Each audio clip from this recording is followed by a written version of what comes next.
All right, let me just start with this. You talk about fly on the wall access. Explain to me what that was like. Walk me through how you were a fly on the wall in the West Wing. You know, I literally kind of knocked on the door and said, "Can I come in?" And they said, "Okay." And I came in, I sat on Do you believe this? And that's the point of view that I've written this book from. I mean, the real intention of this book is to have readers sit with me on the couch and watch what's going on in the West Wing. I went into this with absolutely no agenda whatsoever.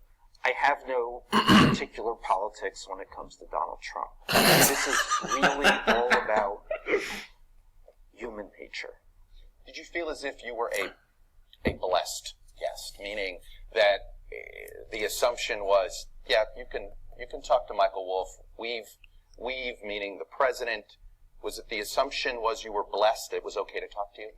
I think it was. There was no official. I was certainly not brought in to be the. You weren't invited to write this book. The court chronicler. Okay. I was sort of invited. So then I went around, and it was basically me saying, the president says this is he likes this idea, and then everyone would say, "Oh, okay, great, sit down, talk." Whatever it took to get this story. Would people feel as if you misled them about your intentions with this book? Let me put it in a different way. I tried to be inobtrusive. So I tried not to have anyone quite notice me, or not notice me above the level that they noticed the furniture. I mean, the first time that I came in, it was like, "Oh my God, Michael Wolff, unbelievable. Do you know this guy? He's the best." Fair enough. I want to add, you were pretty tough on the coverage of Donald Trump early in 2017. Here's something you wrote in 2017 in January. So to the media, it is a given that Trump is largely out of control and that the people around him are struggling at all times to save him from himself and largely failing. This view persists despite Trump's victory, flattening almost every media assumption about his supposed haplessness and lack of strategy. And you thought that the media was too one-sided, or that was the impression you were giving. I have to say, when you read this book, you almost seem to reinforce the entire media narrative you were criticizing. You know, I think that in the beginning, the media took this point of view without having had this experience. I went into this and All right, so I'm going to stop it right there. I think you've seen enough. This Michael Wolff guy is a known liar. We're going to look him up real quick. Wolff. That's him, right? That's him. Go check him out. Wikipedia.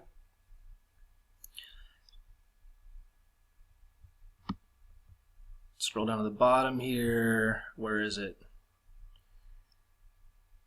Oh, I apologize. They scrubbed it, man. Holy crap. How do you go back in history on Wikipedia? I'm going to have to pause it here and come back. I'll put this in the second part. Okay, but I checked Wikipedia 4 days ago, and there's an entire section down here on Michael Wolff about controversy. All right, real quick, I'm going to show you how Wikipedia, or whoever is writing and running Wikipedia, is running protection on these lies. Now, this is the page from Michael Wolff. I just showed you this a second ago. I'm going to put this into the first video, so it's just one big video.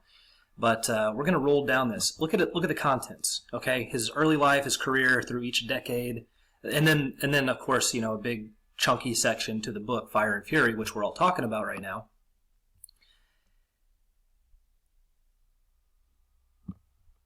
They used to make it easy, okay, but here's his first book.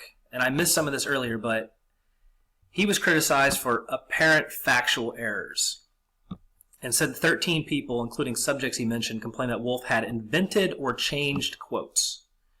Now, why this is important is because I found the old Wikipedia article. So whenever you look at Wikipedia, it's this right here. You can go back to view history. And I went and looked at the last update from 2017. And it's this page right here. And it looks like the last update was back in September, before this book came out. Now, look at it. I mean, the content's right there. Bam. Criticism. Okay? They got it in one big section so you can just go look at it. And I think the criticism section is very important because it really sums up how this guy is basically a liar. Here's that same thing. Burn rate, apparent factual errors. Invented or changed quotes. Uninterested in working with the press. What else was done here? Difficult to hack through his work. Somebody called his analysis pathetic, disgusting, and twisted based on zero evidence. New York Magazine called him an angry man for pay and a media provocateur.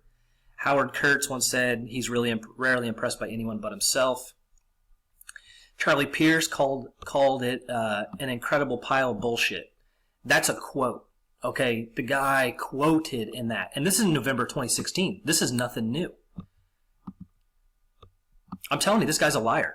And when you go to the Wikipedia page now, they bury it. They used to make it really easy so you could go see, hey, is this guy a loaded crackpot? And now it's kind of mixed in. No one's going to read this. Very few of us go and read. We usually like the headlines. I like the big bullet points. But it's very telling that Wikipedia has now run protection on this guy, because the first thing you're going to want to do is go get the unbiased opinion, the unbiased facts, which is generally what you think of Wikipedia as. I'm just going to warn you, okay? Wikipedia is very easy to manipulate. So with that, I'm going to turn it over. I hope that you got something out of this. Please like and subscribe, because I'm going to make a lot more of these videos over the next few weeks. Thanks a lot. Controversy. Now, this guy is a known liar. Okay, he's been caught several times publishing complete works of fiction as nonfiction. Now, if you go through there and you look at what this interview is about, he's trying to set up a case for the 25th Amendment to unseat the president due to mental issues. I've never seen a more lucid president. Okay, I mean, I've seen Barack Obama go into moments of he just stares off into space, forgets what he's talking about. Bush was an idiot.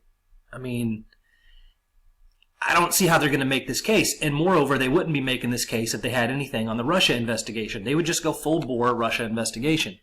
I think it's about to unravel. Now, if you look at what's happened, I think that this entire thing was a setup. From the first part of that interview that Michael Wolff did, he talks about how he's like, well, I didn't really have a political agenda. What the fuck are you doing in the White House, you asshole, if you don't have a political agenda? Why don't you go, do some feel-good book about some little kid and their science project? You're in the White House because you're trying to make a splash here. And in the book, you set up you lie over and over and over.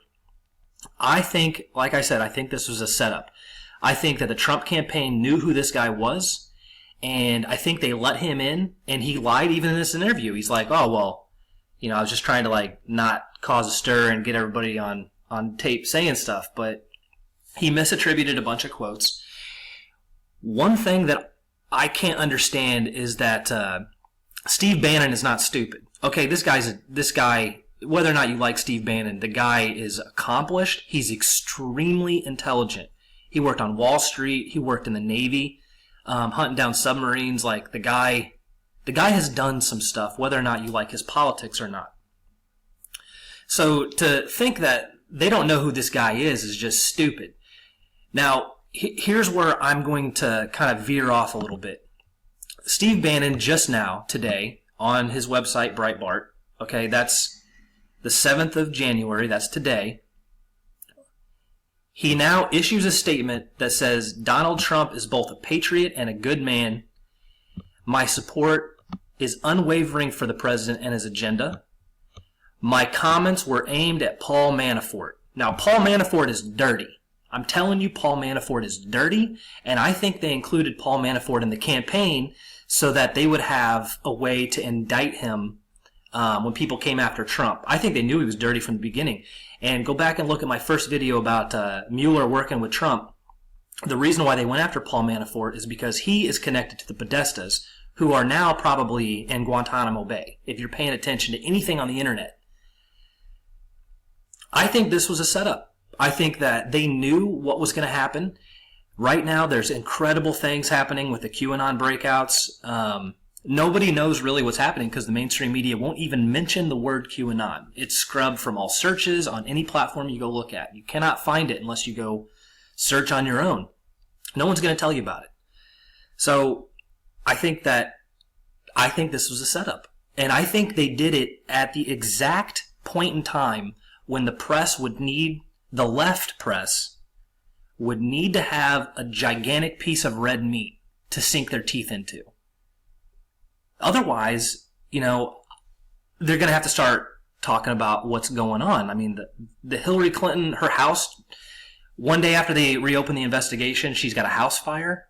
That's strange. No one's heard from Podesta's or Soros in months.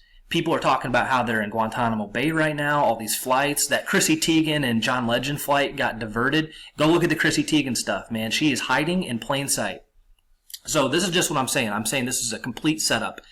They needed to give the press a gigantic piece of red meat to struggle over, to sink their teeth into, in order to keep the public eye off of what they're actually up to, which is cleaning house on every level. So I guess I'm going to end the video right there. You can go back and look at it, but Michael Wolff is a liar. And they almost want you to think that Steve Bannon and Donald Trump are stupid. They are two of the most intelligent people I have ever seen in politics. I mean,